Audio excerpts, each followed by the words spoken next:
What's up, everyone, and welcome to the Sunday Recap Podcast. This is episode 45, and we are here in the cold weather on Snowmageddon Volume 2, 2026. 2026. And we're here, and it is not that bad, I'll say. Yeah. Right? I mean, the weather is, we thought it'd be colder by now. Yeah. And grosser. Mm-hmm. It is cold in the building, though. It is. Yes. It is cold in the building. For sure. But thank the Lord that we cranked the heater, and thank the Lord that the roads were not that icy when we pulled up. Yeah, it's just kind of gross out more than...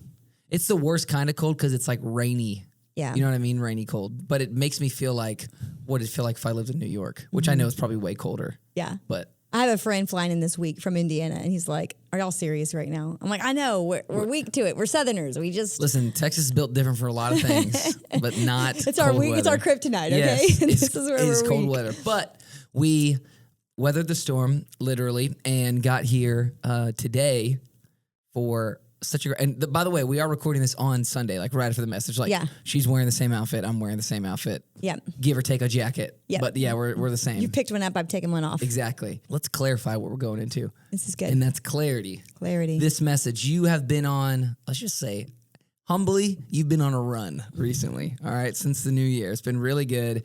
We've been talking a lot about, last week was like really honing into responsibility. Mm-hmm.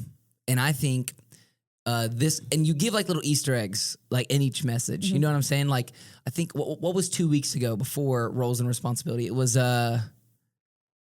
purpose. Or purpose. It was purpose, and then you drop something about responsibility. Yeah. And then the next week you're like responsibility, drop something about clarity. And then this week it was like we're really talking about, clarity in a lot of ways. It's like the Marvel movies where there's like the end credit scene, and you stay afterwards, and it's like purpose will return for Avengers And last week I Doomsday. did. It was at the very end. It was like, and so gifts that helps you with your responsibilities, and we kind of trailed off, but we were hanging on the gifts. Yeah, and today wasn't mainly about clarity, but it's how you open the message. Yeah. Speaking, I wrote down some of your stuff here, and it was like clarity, and then an arrow pointing to intentional, and then an arrow pointing to moving forward. Yeah.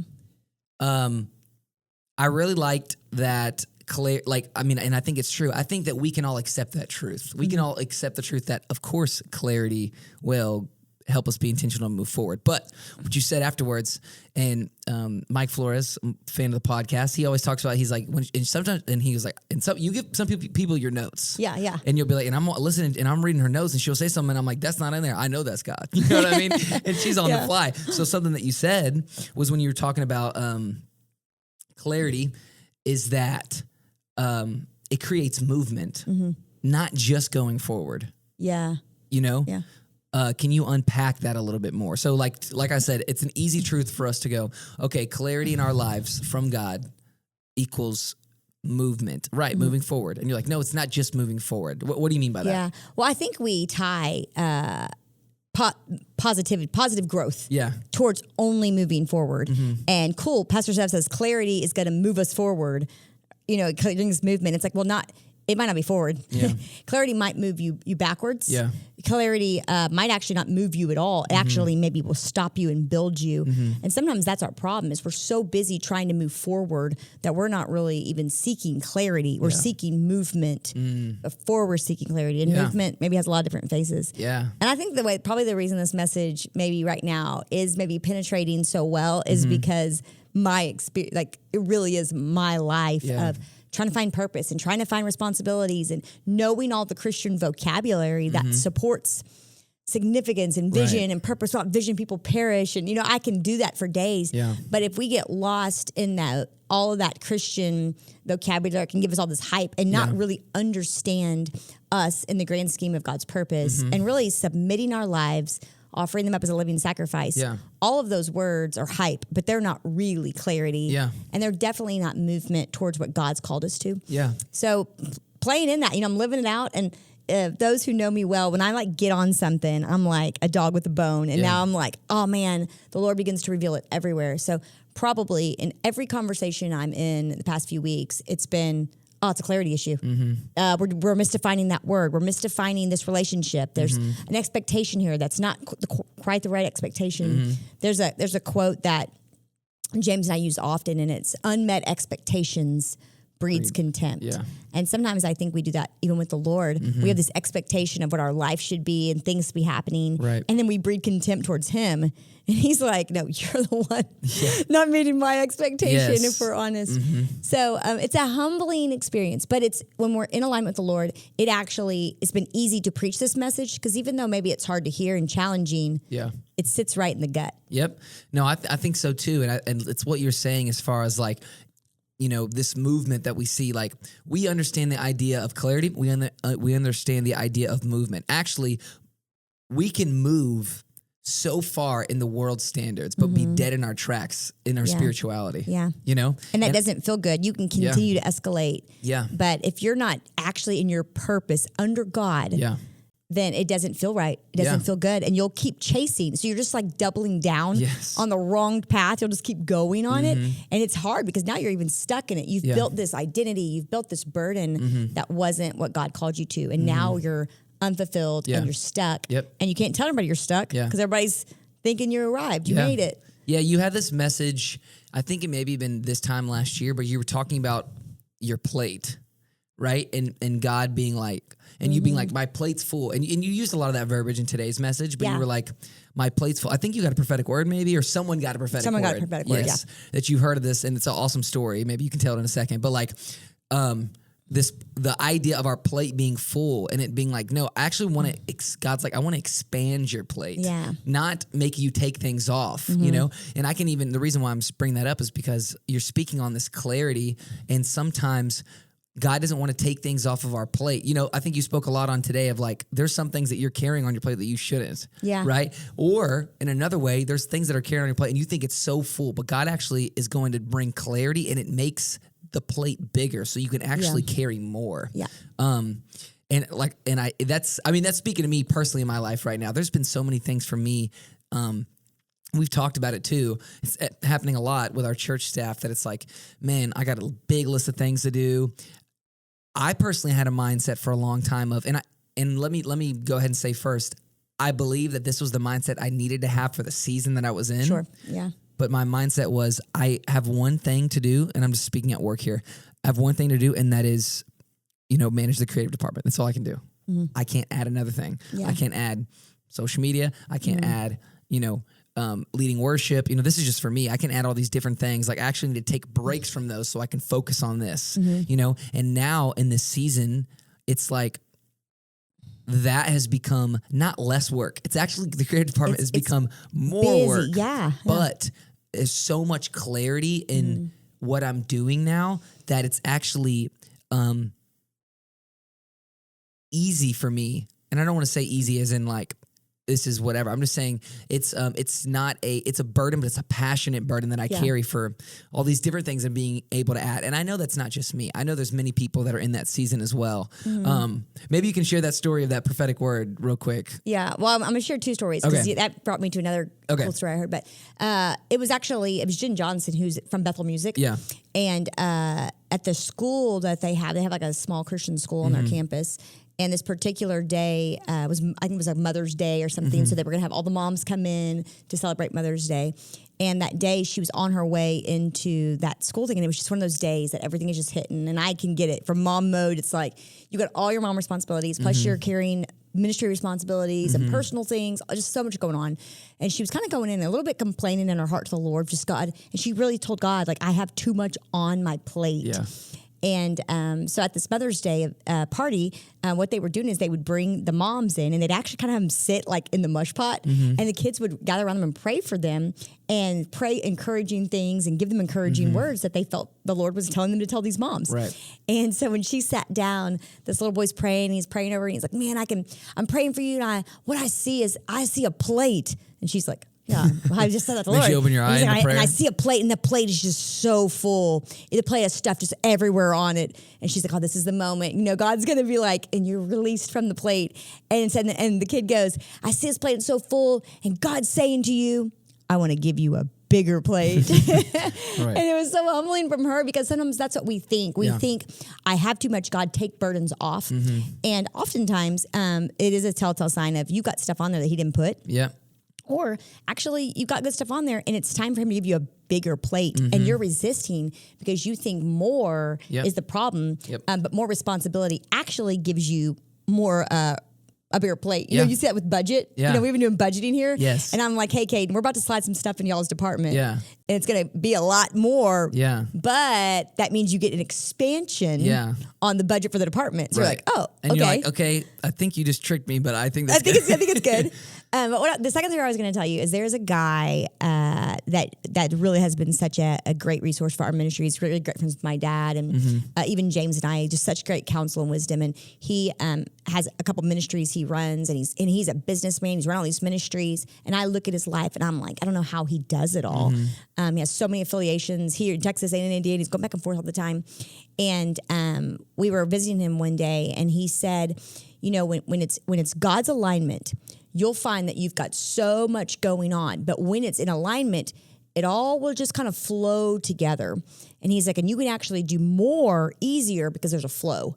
But when there's things in that alignment that don't belong there, that will always feel clunky or out of order, you know? And I don't know, my brain, when he was saying, I'm thinking about connecting the dots. And if it's like, you know, all supposed to be in the right order, it'll connect and it'll create a shape. And then you can see it. And then you know kind of how they flow. Everything's in order. But there's just one random dot over here.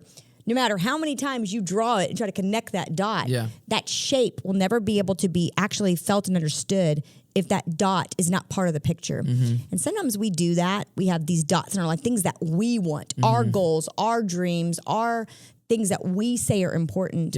And God might not be saying lay that down forever. He might just be saying lay it down for right now. And let this take shape. And once this begins to take shape and begins to have a flow and clarity of what this image is, maybe those things get brought back in later. But right now, just let me clean your plate and get it into order. And then we'll go from there. I see you a story. I raise you a story. All right. I was talking to, this is once again, a little bit more personal, but I was talking to Bailey Anderson. This is like 2 years ago. And it kind of is even speaking on some of the things that are new in my season. There's actually the things that I'm doing right now, let's just say for me at work, a lot of them have been things that I've had burdens and passions for in the past, but I didn't have the time for them. And she gave me like this prophetic word of like, I feel like I see like fields, and like these fields are going into like, you know, the winter season, but like they're not dead. You know, but I see these 3 fields, and she's like, and I see the fields now, they're coming back alive again, you know? And it's funny. She told me this like 2 years ago, and it didn't hit until like this year, you know, it's crazy, but it's the same thing. It's the same thing. Right. It's not a, you know, I was, in a different, doing a tour, right? Talking about some different things and parts of our ministry, you know, things that are going right now, some things that are taking a pause, right? You know, and it's like, we're not, this thing that God created, if God created it, it's not dead, you know? Number one, it served its purpose during its season, but also like it may just be in a resting season, and now we're on this hopeful pause. This is your verbiage, but a hopeful pause to be able to believe, you know, that we are well prepared and ready to steward when God brings us back to life. You know, and I think that's really good. That's probably cracking into some places I'm going. Yeah. Oh, I won't. But I'm like got 3 more stories now. Like, well, hear this. Okay, go ahead. No, I'm locking them in. You Are just you remind me serious? later. All right. Because I want to dig down this trail. But today we were talking about gifts. We're talking about gifts and today. burdens. So you're talking about off pod? We'll talk off pod on these stories? Or you're talking about later in the podcast? I'm talking about, as these podcasts, because I'm going to work it in the message. Okay, I thought you were about to not get the cool stories. No, we're going to get it. We're just going to get it later. It's not the season for it. We got to wait. Okay. All right. Okay. Another thing that you set up was you were like, hold these 2 things in your hand. And you said this, actually, we might even turn it into a sermon clip on social, but you're like, you got to hold these 2 things. And I put down, you're important, you ain't. You know, it was 2. And you know what? I brought my Bible. Okay. Who got me this Bible? Pastor Steph did. She got me this Bible for my senior graduation, and I use it. And when you said Galatians 6, I'm buying somebody a Bible, it's going to be a big one. Yeah, it's the study Bible. I got it right here. Galatians 6. I'm just going to read verse 3 because you said it in the sermon. If you think you are too important to help someone, you are only fooling yourselves. And I underlined the last sentence. Can you read it for me? You are not that important. What translation do we have? This is NLT. This is New Living. It's keeping it real. Yes. I love that so much. And I wrote that because don't we need to hear that sometimes? If the New Living's going to say it like that, just wait till what the Message has to say. Right. Y'all better keep it in the passion. Yes. So I think that is great. And I think that's something that we need to hold on to. Now, of course, there's the other side of the coin where people are like, I just said what you said. You actually said the other side of the coin on Sunday, and I just said it right now. You get for judging me. We spend so much time on the podcast together. The other side of the coin is this, is that, maybe laugh so hard, is that this. We went to meet a tongue-tied. I know, it's so funny. It's so good. You're preaching so good. You don't have time for good verbiage. My brain, it's just going. Yeah. You know, I think I did it quite a bit today. Actually, yeah, you did. But there was less people in the room. You felt more comfortable, more safe with everybody. Anyways, I'm so embarrassed right now. So what I'm trying to say is the other side of the coin is this: is that we have to realize that. Of course, I'm saying that because in my life, sometimes I'll be honest, I can get in my head that I'm really important. Yeah. And I'm like, oh, I do all these things, yada, yada. I need that to humble me. There's other people that go, I actually am worth nothing, and you need to know how important you are. Yeah. Well, I can do both in the same day. Yeah, that's true. It's like Paul, you read the letters, and he's like, I'm actually like one of the greatest prophets. And then the next day he's like, I'm the least of these. I'm the worst of the worst. I'm just a worm, And we need to have that. We need to have it in balance, So it's holding these two things. I'm saying those because you kind of set up the message with those ideas. Yeah. Right? Yeah. Something you said earlier, which I liked, is because you kind of go into callings and capacity. You were like, true or false, God will not give you more than you can handle. Yeah. And then you're like, what's the answer? And you're like, it's both. It's both because God will not ask you to do something that you can't handle, right? Yeah. And it's like true or false. Well, it's like, it's true and false because like God will give you something, but he'll also give you the grace to endure it. Yeah. Mm-hmm. And so when you feel like you've taken on something that's too big for you to handle and it's from God, it's because you took it on without him. Yeah. Mm-hmm. And I think that's a good thing for us to know because that is a phrase that goes around a lot. It does. Yeah. There's phrases like that all the time that people will say to me and they'll say it, but they'll like, yeah, God ain't even nothing I can handle. So I got this. And I'm like, well, but you're not using God, so you really can't. You don't got this. It. Can I just say right now? Or a phrase that people say to me a lot, it will be, everything happens for a reason. I'm like, well, true, false. Yeah. That didn't have to happen. Yeah. Yep. But God can use everything for a reason. Yeah. But the reason might have been that you were just being stupid. Yeah. God's not always, like, everything on our path that's meant for a reason. Yeah. Like, stupidity, the enemy, bad decision making. He didn't do that, improper by the way. stewardship. Yeah. There are many reasons. But it ain't God Right. isn't the reason. Yeah. But he's so good he'll go clean this up. That's true. There's different tragedy points that hit. Some people will hit you with everything happens for a reason. Yeah. And if you're in a tragic moment, that may be one of the worst things to tell somebody. Oh, that, yeah, you know. it's not. And so We'll put that on the list of like sermon series. Yeah. We'll do one with just every single phrase yes, that's like, and they're like, all right, Christians, don't say these anymore. That's one of them. But yes, I love the phrase of no, but God can take what the enemy meant for evil and turn it for good. That's good. Mm-hmm. Not everything happens for a reason. Come on now. Now God can give everything purpose, and it gives purpose to things that we submit to Him. Yeah. Going a little bit more into the message. We're way off track today. We're pulling in pieces. We're pulling it in. Okay. So remember, this is an adventure. This podcast. Yeah. I love when you talked about burnout. Burnout was really good, because you were like talking about responsibility. And you're like, responsibility in our life without the grace of God results in burnout. Yeah. I think you and I were a lot alike in a lot of ways. So we go through similar seasons and have to really work it through. And that's one that you and I have both been subject to, not always at the same time. But, yes. But we both. Well, we lift each other up. But when one's burned out, the other one's like. But burnout is a real conversation that you and I have often. And usually for you and I, if we get into burnout, it doesn't have to do with what we're carrying.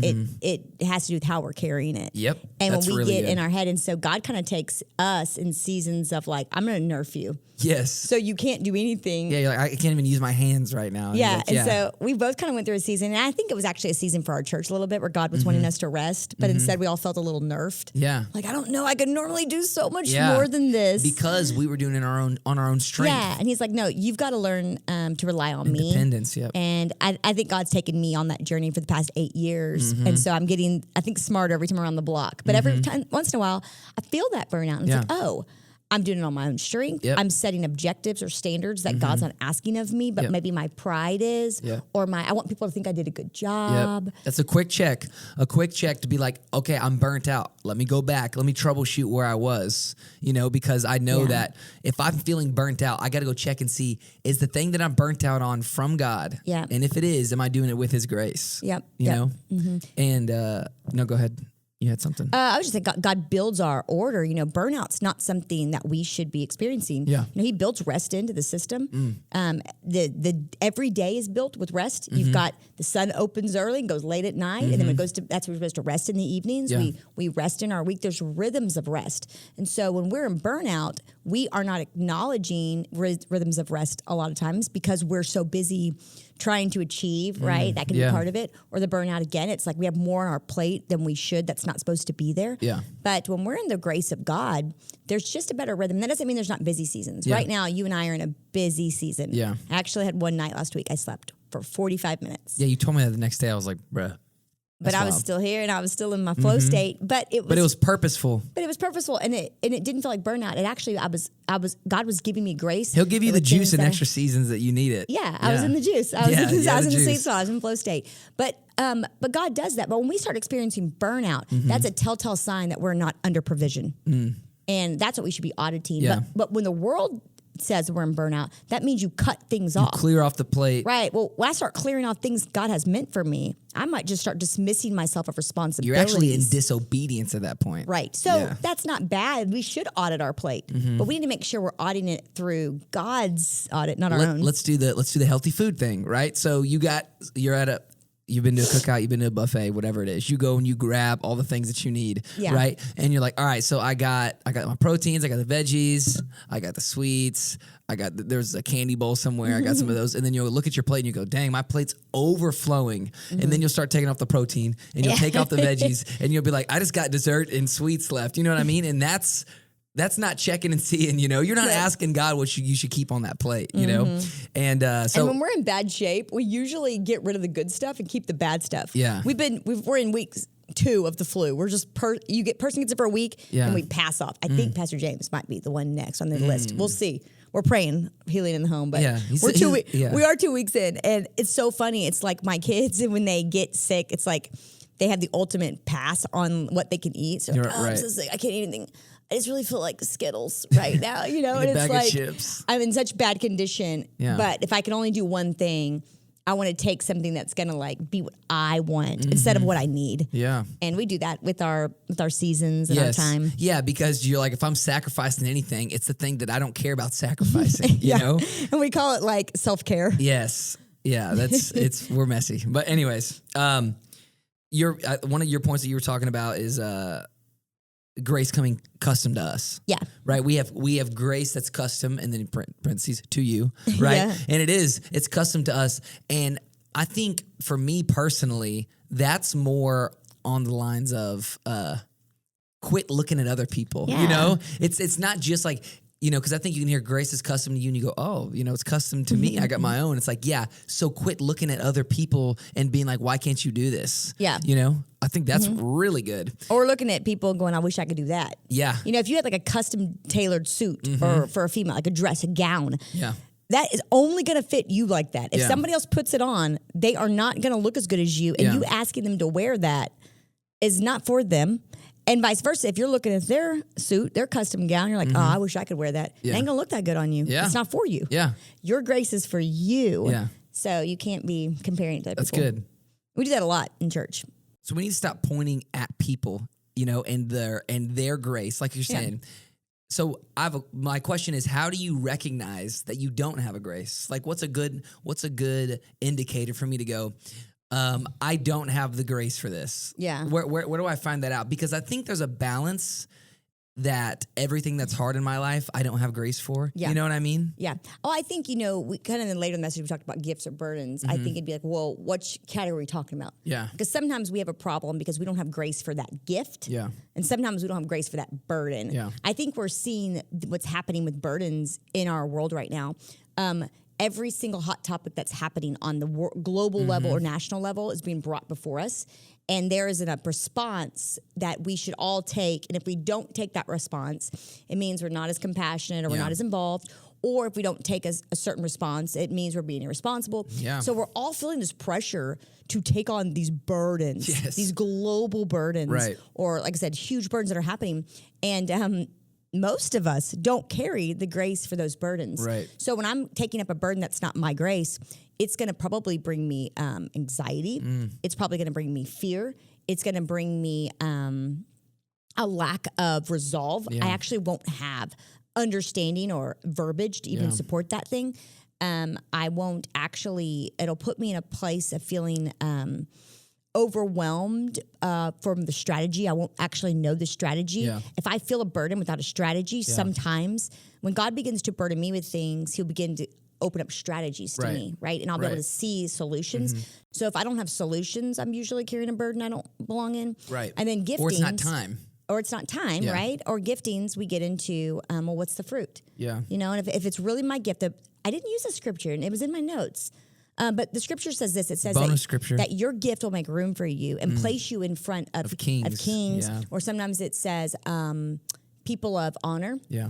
And that's to say that when you have a gift, sometimes we're like, I got at my job, I'm so gifted, nobody sees me. Like, no, you probably just ain't that gifted. Yeah. No, I do think don't like that. We do there not are like probably times, and I have witnessed this and even have stories about people I know that have gone through seasons. It's almost like God was keeping people from acknowledging them to actually, because it was not the season to promote them. Let's talk Joseph. Yeah. Right? He had a gift in him, but it was not time for it yet. Right. And so people weren't acknowledging it, but that's because it wasn't ready. Right.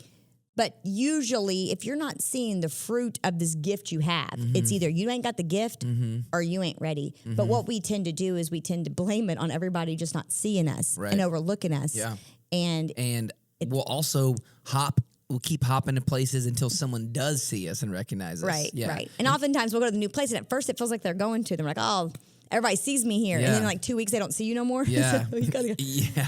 So we hop. So how do you see if you don't have that grace for that gift? You'll see fruit. Yep. If you are under grace, there is fruit. And my other question, as far as this grace thing, us having grace, this grace thing that we're talking about, us having this grace for these different things in our lives. If I am somebody that has a grace in some area, let's just say that I am. This is just a random scenario. Let's just say that my boss doesn't have grace. Now you are my boss. I'm not talking about you. This is clearly not a real story. This is obviously not a real story. My boss doesn't have grace for this area, but I do. Right? What am I supposed to do in that season? Am I supposed to be called like David to Saul and just sit there, or should I go in and help in that scenario? And this is not just for authority figures, but friends and people that you see carrying things that you go, I have grace in this area. And obviously the worldly thing would be like, either you just cut them off or you just go take it from them. Yeah. What's the godly approach to that? I think the godly approach is you always steward the authority you've been given well. So whatever you've been given in that role, you steward to the best of your ability. Yeah. And favor wins people over. So your gift places you in front of kings, and so does the favor of God. Yeah. And so if you're really in your gift and you're really honoring, God will begin to make room. And it's not even God. I mean, that's the order. Yeah. When you feel honored by the people that work underneath you, you're going to want to promote. And sure, okay, there might be situations where maybe they don't have the grace for it and they're an evil villain written the story, right? Yeah. And they're like, oh, this person doesn't even like me. Yeah. The better I do, they're jealous. They're trying. Sure, I'm sure that can happen sometimes. But then right now, maybe God's not developing your gift. Maybe he's developing something else in you. Your patience, your character, yeah. Which is also part of your grace. Yeah. It's not just your talent. Just because you're talented at something does not mean that your character has the capacity That's good. to sustain that thing. That's really good. I think that sometimes people will start off with and we'll get into this in a minute, but their natural talents, right? But they need to go around the mountain and learn some of these spiritual gifts to be able to enhance these natural talents so that they can do them for the kingdom. Yeah. And it's going back to the movement. You're like, well, you know, if my boss will notice me, then I'll get promoted. It's that forward movement. But what if movement right now means you stay here, you ain't moving anywhere, and instead you're developing, you're strengthening, you're planting, you're taking root in your character. And a lot of times when we don't want to work on our character, we'll overdevelop our gifts. Yeah. We'll just get better at our talents. That's good. So we can continue to be like, I'm so great. Yeah. But actually it's your character that's going to be developing you as well. Yes, And if it's missing, God's not going to want to put you in a position that your gift can't hold you in because your character's not built. I mean, we talk about it all the time. You know, worship team's an easy one. You know, like, listen, there's a lot of great singers, you know, but like leading worship's a different thing than just being able to sing good. Yeah. Right? There's a way that we say it around here. It's like your gift creates... It gets the door. But your character keeps you there. Yeah. Yes. Yeah, your gift gets you into the door, but your character is what keeps you there. Yeah. And sometimes we want to work on our gift and not our character. Right. And so you'll be like, why? Like, everyone tells me I'm so good in fill in the blank. It's like, yeah, for sure. But like, have you tried working with you, bro? You're crazy, you know? Yeah. And it's like, that's true. And I can only say that because I've lived that in my life, you know, of just being like, what's the deal? Why are people not seeing me? It's like, because you do not know how to serve. Yeah. And we cannot promote you until you learn how to serve. We've been there. That was you at 14. I'm like, Caden, I'm going to need you to come in my office for a minute. Yeah. And I'm like, all right, fine. I don't want to do any of this. I just want everyone to. Well, you have to because you're called, so behave. Why can't everyone just listen to me? I don't understand. We all get there, you know? Yeah, and there's all seasons. And thank you. Hopefully you guys have a Pastor Steph in your life that'll be like, hey, idiot. in a nice way. Love you through this. You never said that, but you hinted at it. So no, it's good. Hopefully you have that in your life. But it's necessary, you know, because we can just get so, I don't want to say just entitled. It's even deeper than that. But like, you know, God does something so precious as give us this gift, you know, and it's a part of Him. You're right. Like He's the best. Whatever you're good at, whatever your gift is that supports the kingdom. First of all, it comes from Him. Yeah. Right. We cut a song in worship today. We cut Trust in God, and then it was going to flow into Great Are You, Lord. But I love the Great Are You, Lord chorus. It's your breath in our lungs. Yeah. So we pour out your praise. Think about that cycle. It's your breath already that you put into my lungs. So I'm pouring it out as praise, right? God gave me this thing in the first place. I recognize that He's the one that gave it to me. So when I put it out, it's actually returned and pointed to Him as worship, right? You know, and if we can't accept our gifts in that same way, in our talents, in our position, in the authority we've been given, and we don't immediately return and put and give it to God, you know, finances. Let's talk about finances, right? Like if you can't tithe and offer, because they're two different things, whole different podcasts, tithe and bring offering to God, then like, you know, Pastor Monk always says this is the classic phrase right here. Time, talents, and treasures? You know, he says that, but he's like, if God can get it to you, he can get it through you. And you're like, oh my gosh. No, if He can get it through you, He'll get it to you. If God can get it through you, He'll get it to you. Yes. Or the other way. They can flow both ways, right? There's no theological thing that's wrong in the other one. I didn't want to make sure I wasn't in trouble. Anyways, there's that phrase that's not. It is because so true. God can get it to you. That's not a problem. Yeah, but He might not be able to get it through you. Yeah. So it's really dependent on Him getting it. If He gets it through you, then He's going to keep it coming. Yes, absolutely. And I think that there we go. Way to clean it up. You're so good at that. So good at cleaning it up. But that's one of my gifts. Yeah, it's one of your gifts actually. It's truly one of them. You're notorious for following somebody and going, "Here's what they meant." But yes, you know this. Something as big in our life as finances. Yeah. If we can look at it through, this was God's anyway. Yeah. My job is God's. You know, this house is God's. Yep. You know, these kids are God's. Like I need to return them to Him. I think when we think of gifts in this context, at least, even today as I was presenting it, we really were thinking more of like, what am I so talented at? Right.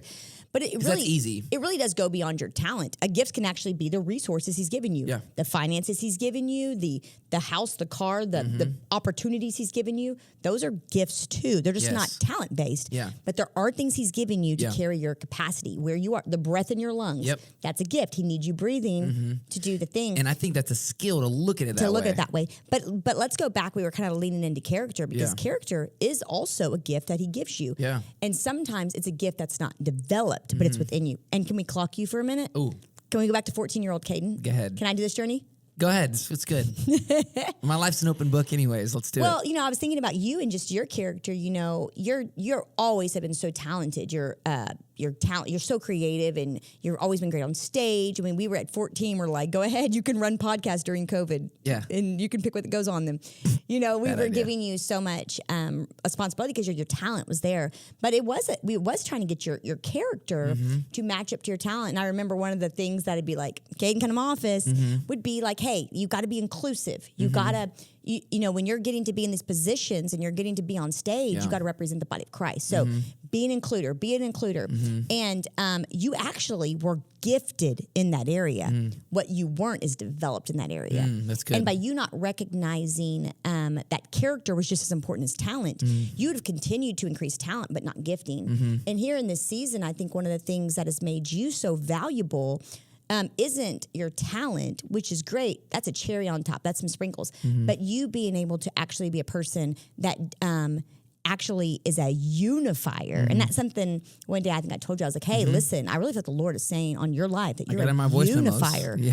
But it's crazy because at 14, I'm like, Caden, You're by yourself. you aren't unifying. You're on your own. You're making like your own groups. And actually, that was a gift in you that needed to be developed. So sometimes in seasons, we're like, man, we think gifts is my talent, and I might be frustrated because my talent isn't being acknowledged. Well, your talent might be out of position with your character. Yep. And it's the basketball analogy, like you're only as strong as the worst guy on your bench. Yeah. Like, well, you're only as strong as the worst thing on your bench.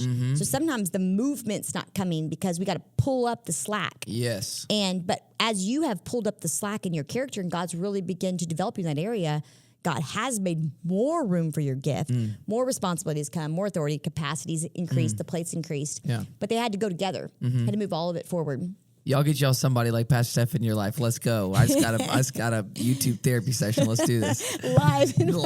Let's go. We're keeping that. That's gonna be that'll be an additional video right there. But that wasn't therapy now. That was post therapy. That was post therapy. That was reflection. That was reflection. Thank you for that. But it's true. I mean, I'm glad you said that all, because it is such a tangible piece that I know in my life that I've felt. Yeah. And I think that's a big thing that you just said, talking about how I was so not unifying people. And it was like, I am unifying people, a small group of people that I'll let get through, yada, yada, yada. Yeah. But like this gift of unity that you've shown me, and God has shown you on my life.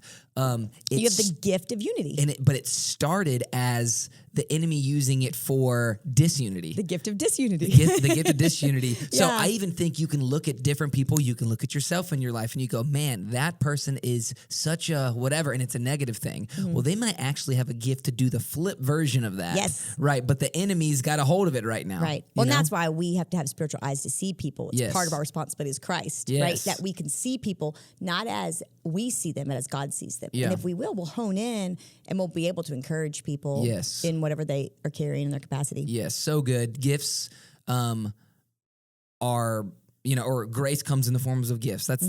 We've covered that section. That was really good. Yeah. And then let's talk about burdens. Yeah.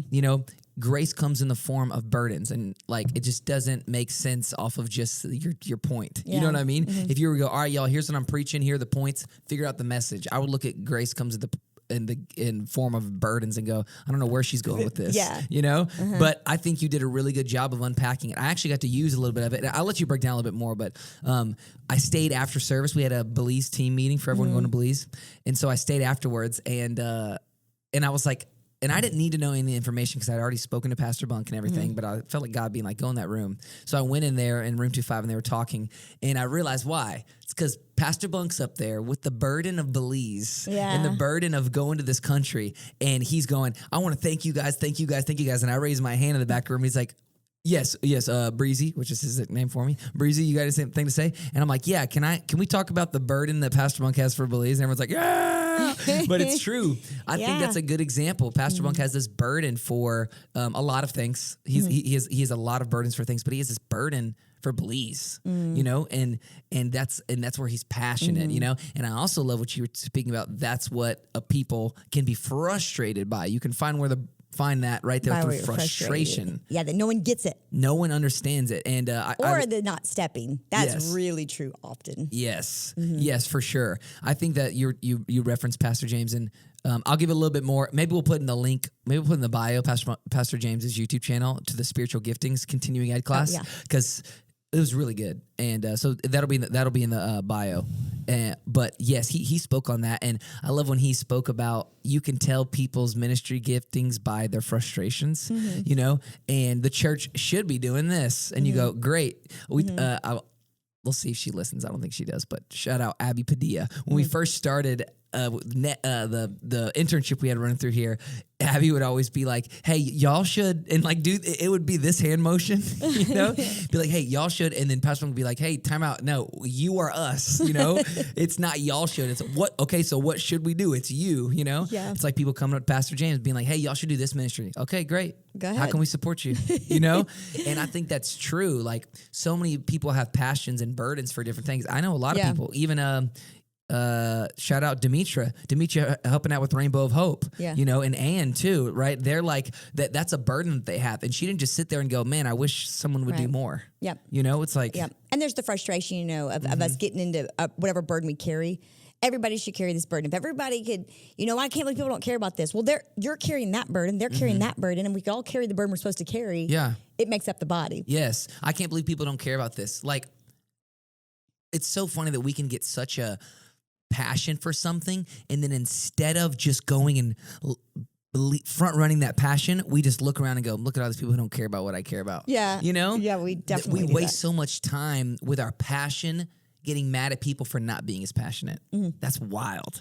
And that's what the enemy can do. The enemy can take something as good as a passion that God's given you and just make you mad at everyone for not feeling the same way. And our burdens, it's just kind of like our character, like just like the same way the enemy can like use the opposite, that burden will do the same. Instead of it being a burden that gives us like holy passion and fire, it gives us resentment, frustration, bitterness, and you won't even recognize that that's a holy burden because of the impact it's had on you so negatively because you've let it fester and not be taken care of. It's like an opened wound. You don't take care of it, it festers. That burden will fester into a frustration.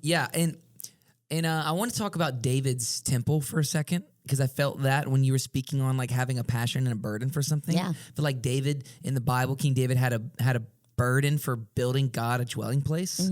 You know, I guess we can get theological here.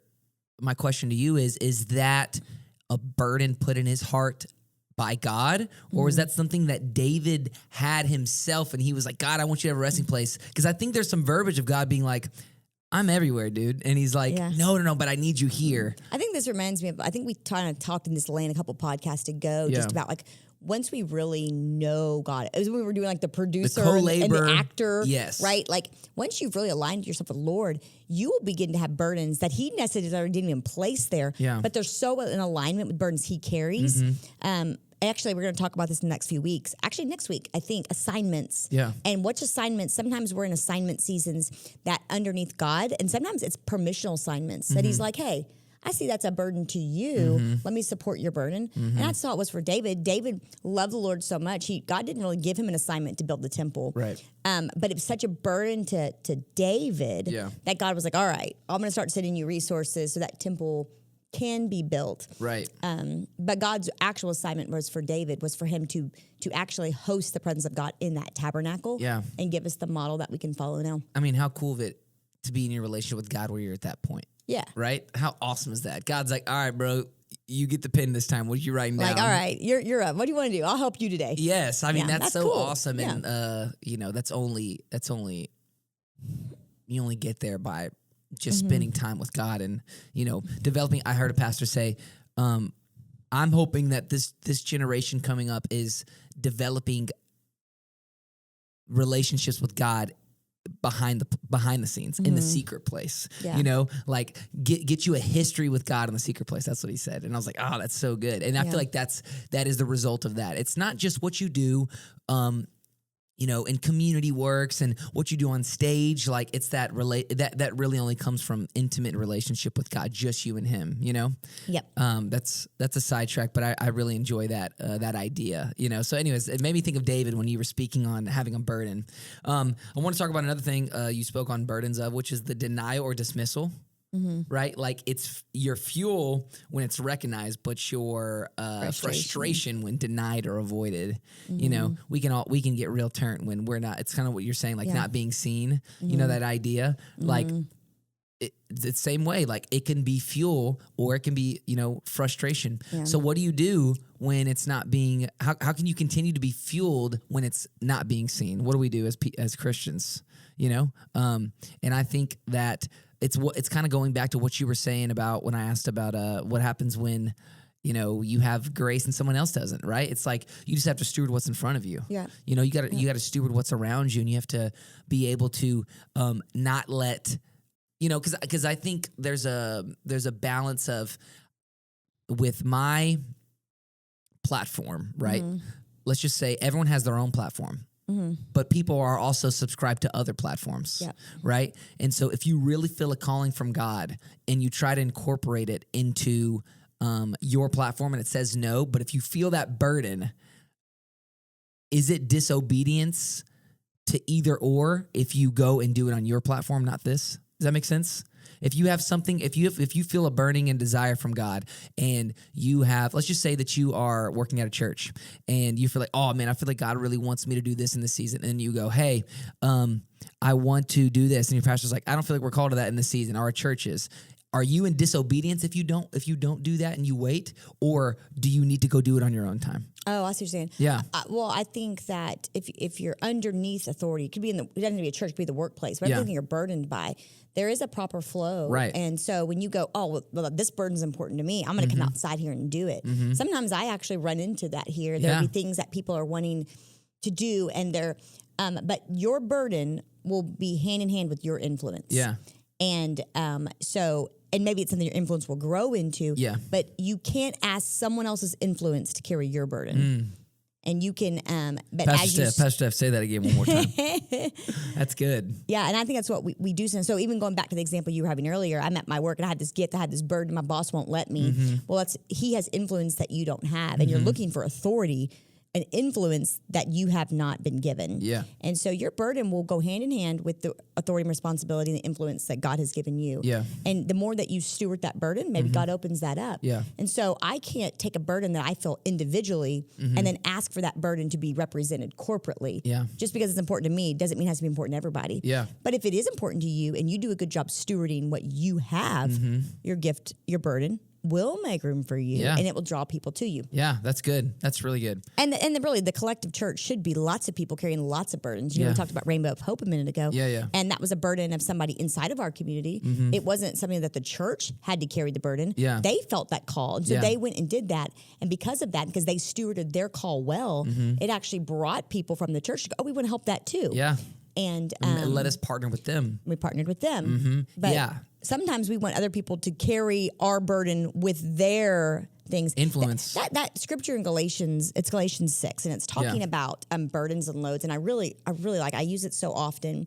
And it starts out by saying that to carry each other's burdens. So we look at it like, okay, good, I got a burden for whatever this thing is. Everyone's got to carry my burden. And then it... Actually, can you pull it? Is that what you hated me earlier? Was that Galatians you hated me? Let's read it, because this is... You wanted the NLT? This is going to help somebody. This is going to help. It's because it helps me, because I want to pick up things I shouldn't, and you had it quick earlier. Yeah, okay, let's hit again. Let's go. We're gonna do it again.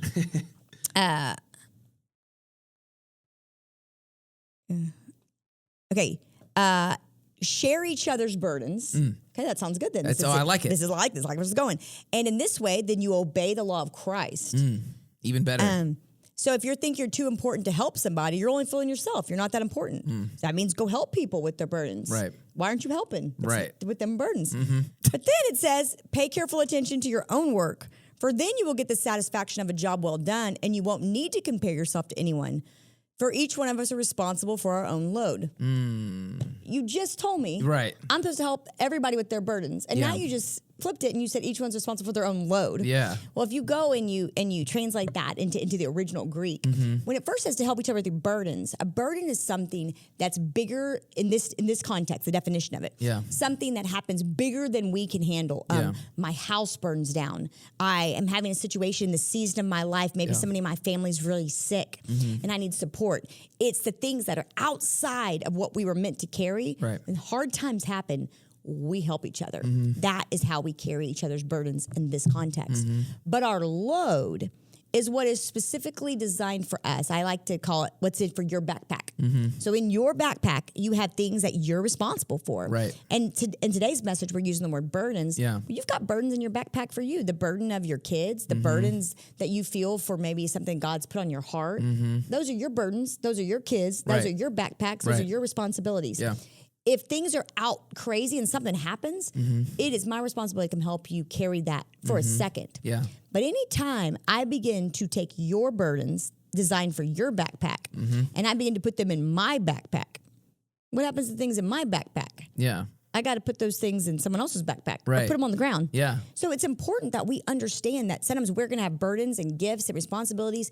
Those are meant for us. Yeah. They're not meant for everybody. And a lot of times our frustration comes because people aren't picking up what we're feeling that God's called us to carry. Yeah. And that's actually outside of design. Yeah. Because when I pick up what you're carrying to help you, not only am I putting something down that I'm supposed to be carrying, Yeah. but also you are not then actually adjusting your character and your strength to carry your true load. If you had a backpack and it played 100 pounds, your body, your physical muscle would begin to get stronger and stronger every day to carry that. Yeah. But if I took 50 pounds out of your pack and put it in mine, Yeah. you're not going to eat the fuel you need, Yeah. get strong the way you are. Yeah. And so you're 'Cause actually you're not carrying the full weight. carrying the full weight. So you're underdeveloped Yeah. for what you should be carrying. Yeah. And I think we do that so often. Yeah. In fact, we get mad at people when they don't come and carry Right. that proper thing. So I use that a lot sometimes in helping people. Yeah, the 'cause I've backpack been there. analogy, I've heard it a lot from you and Pastor James, and it's good. And I even stand by it. And I would say that it's what you're saying. Like, we are called to go and lift someone up in a season. There's been times where I feel like, different people around the church have lifted me up in seasons where I've been low. And same thing with me. I feel like I've lifted up people up in seasons where they've been low, but they weren't taking things out of my backpack. If we're saying backpack, it makes me think of a hike. This is all just a hike uphill. They just helped me get up when I stumbled. They didn't take the bag from me. You're right. Yeah. Yeah. They walked with me for a little bit till I got stable, and then they're like, all right, let's go. Yep. We still got this journey. Or maybe to head you're up. on the ground, your backpack got dumped, they help you put it in. Yeah. Maybe you're on the ground and they go, hold your bag for a minute and get you up. Okay, put your bag back on. Or maybe I'm on the ground, backpack falls out, thanks, fella, and they go, why are you carrying that? And I'm like, I don't know. Or maybe sometimes they're looking at your backpack and you're like, there's a stinky sandwich in there. Take that out. Take that out. And you go, okay, that sounds good. Back to the plate analogy. But you're in your bag. Yeah, it's it. Yes, exactly. Get in your bag. Next message That's title. it. Let's We go. cooked it right now. That's actually really good. But yes, I think that backpack analogy goes really well with these burdens. And I firmly believe that weight that we carry, we all have that that specific grace for it. Yep, and we it's do. not like that you are locked into that for the rest of your life, because it grows if you're doing it correctly. Your grace for different things in your life grow. And if you become more like Christ, it's like the spiritual giftings, which we'll link in the bio for Pastor James' class, you'll begin to get grace in a lot of areas. Yeah. Right. And it's like, oh man, and the goal isn't to be the best at everything, but when you become more like Christ, you realize that Christ was the best at everything. So when you become more like him, your grace in other areas begin to rise up, And if you're really co-laboring with God, God might lean over to you one day and go, what you need grace for, Yeah. And you go, okay, finally, I've been waiting. Okay, I need it for Finally, this, the moment. you Yeah. know? So Yep. anyways. And a little spoiler alert coming soon is what happens when your grace runs out for a season. What if grace has a pace? So we got a little bit of that. Got a little bit of assignments coming up. Yes. What kind of assignments is God calling you to? Sometimes they are assignments that God's saying, right now you do this. And sometimes they are more permissional, like building the temple. Yeah. Got some stuff with seasons coming up, what season you're in, and not just your season of life. Like, of course, we all know the seasons of life. I'm young, I'm in college, there are those natural seasons, but there's actual spiritual seasons. Just like we have natural seasons of spring and summer and fall and winter, we hit those seasons spiritually. And I think that's probably where my heart is for this I'm about to say, series. I feel like that's assignments and seasons. Because I think we're going to real have a lot of passionate. moments, more clarity Yeah. that are going to help us be more intentional about where we're at and what we're doing right now, Yeah. which is, I think, what everybody started with. Yes. When they came to service on January the 4th, they were like, okay, she's going to help us know what we're supposed to do right now. Yep. And We're you gonna go, get I will there. get there. It's going to take 2027. 12 weeks to do it. I think actually right now I have 13 weeks lined out Yeah. of You'll this get more. You'll add more. series. Which is Probably. good. Easter Remember- now is my hard deadline. Remember when there was like a while back, I was like, this is the last part of the series. And you're like, I don't know why you keep saying that. I got like 3 more parts. I'm like, 'cause you keep saying this is the last part. It just keeps coming. But right now I'm shooting for Easter, and I'm gonna have a few weeks off. And Pastor James, Pastor Wes are gonna speak some. Yeah. When we get back from Belize, And you all, when you have a few weeks off, you always come back. and we just red add hot. more on. Yep. I mean, last year we really did a freedom series the entire year. Yeah. I mean, it was the year of Jubilee, you know? This is the year of purpose and clarity. Let's go. And getting We ourselves have to get aligned. free first last year, and now we're moving. Now we're moving. That's good. Yeah. We're excited. We're all ready for more preaching such good. I mean, the attendance was down today because we had a lot of people not being able to make it out because of the weather, but like felt just as loud in there. You know, we were ready. So we're real hungry, you know, even before we lead worship, we all like meet up for a second, all the worship team.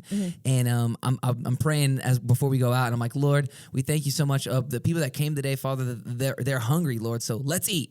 Amen. And then put hands together like, let's eat on 3, 1, 2, 3, let's eat. And then we walk out. So it's good. We're ready, we're hungry, and we're excited. So we will see you guys soon. You're not taking up, you got next week.